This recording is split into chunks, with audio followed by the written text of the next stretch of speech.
নমস্কাৰ বন্ধু বান্ধৱীসকল, মই বশিষ্ঠ বৰ্মন। আজি আপোনালোকৰ আগত ক'বলৈ ওলাইছোঁ ভাৰতীয় ৰাজনীতিবিদ আৰু অসমৰ প্ৰাক্তন মুখ্যমন্ত্ৰী শ্ৰদ্ধাৰ সৰ্বানন্দ সোণোৱাল দেৱৰ বিষয়ে। সৰ্বানন্দ সোণোৱাল এজন ৰাজনীতিবিদ আৰু অসমৰ সদ্য প্ৰাক্তন মুখ্যমন্ত্ৰী।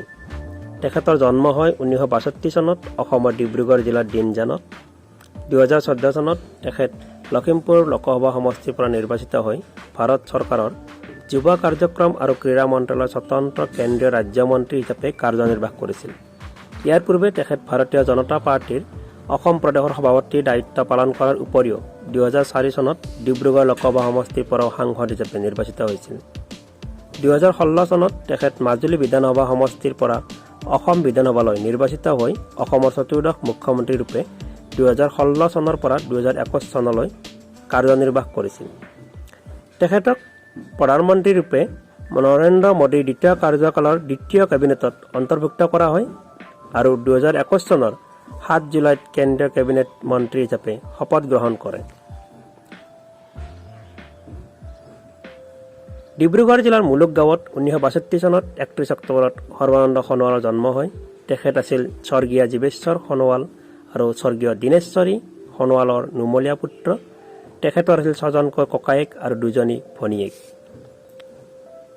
আমি যদি তেখেতৰ প্ৰাথমিক শিক্ষাৰ ফালৰ পৰা চাব যাওঁ তেতিয়াহ'লে সৰ্বানন্দ সোণোৱালে মুলুক গাঁৱতে প্ৰাথমিক বিদ্যালয়ৰ পৰা প্ৰাথমিক শিক্ষা সাং কৰি বিন্ধাকাটা মধ্য ইংৰাজী বিদ্যালয়ত 6ষ্ঠ শ্ৰেণীলৈ অধ্যয়ন কৰে। ইয়াৰ পিছত তেখেত ডিব্ৰুগড় ডনবস্ক স্কুলৰ পৰা স্কুলীয়া শিক্ষা সমাপ্ত কৰে। ডিব্ৰুগড়ৰ হনুমান বক্স সুৰুজমল কানৈ মহাবিদ্যালয়ৰ পৰা কলা শাখাত স্নাতক পৰীক্ষাত উত্তীৰ্ণ হৈ ডিব্ৰুগড় বিশ্ববিদ্যালয়ৰ পৰা ইংৰাজী বিষয়ত স্নাতকোত্তৰ ডিগ্ৰী লাভ কৰে। ইয়াৰ লগতে গুৱাহাটী বিশ্ববিদ্যালয়ত আইন শিক্ষা সমাপ্ত কৰাৰ উপৰিও সাংবাদিকতা আৰু মাছ কমিউনিকেশ্যনত ডিগ্ৰী লাভ কৰে।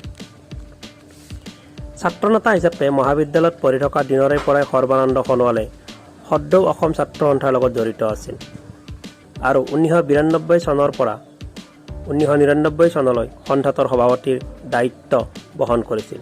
লগতে 1994 চনৰ পৰা 2004 চনলৈ উত্তৰ পূব ছাত্ৰ সন্থাৰ চেয়াৰমেনৰ পদত অধিষ্ঠিত হৈছিল। ৰাজনৈতিক জীৱন আমি যদি চাবলৈ যাওঁ তেতিয়াহ'লে সৰ্বানন্দ সোণোৱালে 1999 চনত অসম গণ পৰিষদত যোগদান কৰে আৰু আঞ্চলিকতাবাদক শক্তিশালী কৰিবলৈ চেষ্টা আগবঢ়ায়। তেখেতে লোকসভা নিৰ্বাচনত লখিমপুৰ সমষ্টিৰ কংগ্ৰেছৰ ৰাৰী নৰহৰ বিৰুদ্ধে নিৰ্বাচনত অৱতীৰ্ণ হয় যদিও পৰাজয়ৰ সন্মুখীন হয়। ইয়াৰ পিছত তেখেত 2001 চনত বিধানসভা নিৰ্বাচনত মৰাণ সমষ্টিৰ কংগ্ৰেছৰ মহাপ্ৰতাপী নেতা পৱন সিং ঘাটোৱাৰক পৰাজিত কৰিছিল। সৰ্বানন্দ সোণোৱালে বিতৰ্কিত imdt আইনৰ বিৰুদ্ধে আদালতত যুঁজ চলায় আৰু এই আইনখন বাতিল কৰিবলৈ সক্ষম হয়, যাৰ ফলত তেখেতক সদ্য অসম ছাত্ৰ সন্থাৰ তৰফৰ পৰা জাতীয় নায়ক আখ্যা দিয়া হয়। তেখেত 2004 চনৰ পৰা 2009 চনলৈ ডিব্ৰুগড় সমষ্টিৰ সাংসদ হিচাপে কাৰ্যনিৰ্বাহ কৰে। 2000 ফেব্ৰুৱাৰীত তেখেতে ভাৰতীয় জনতা পাৰ্টিত যোগদান কৰে আৰু 2012 চনত ৰাজ্যিক ভাৰতীয় জনতা পাৰ্টিৰ সভাপতিৰ পদত অধিষ্ঠিত হয়।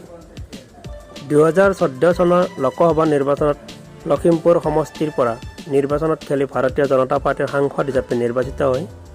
একে বছৰতে তেখেত কেন্দ্ৰীয় ক্ৰীড়া আৰু যুৱ মন্ত্ৰীৰ দায়িত্ব কাণ পাতি লয়। 2016 চনৰ বিধানসভা নিৰ্বাচনত মাজুলী বিধানসভা সমষ্টিৰ পৰা নিৰ্বাচনত অৱতীৰ্ণ হৈ প্ৰতিদ্বন্দ্বী ৰাজীৱ লোচন পেগুক 18,923টা ভোটৰ ব্যৱধানত পৰাস্ত কৰে। এই বিজয়ৰ দ্বাৰা তেখেত অসমৰ মুখ্যমন্ত্ৰীৰ পদভাৰ গ্ৰহণ কৰে। 2021 চনত তেখেত পুনৰ মাজুলীৰ পৰা অসম বিধানসভালৈ নিৰ্বাচিত হয়। পিছে তেখেতে মুখ্যমন্ত্ৰীৰ পদৰ পৰা পদত্যাগ কৰে আৰু তেখেতৰ উত্তৰসূৰী হিচাপে ডক্টৰ হিমন্ত বিশ্ব শৰ্মাৰ নাম প্ৰস্তাৱ কৰে।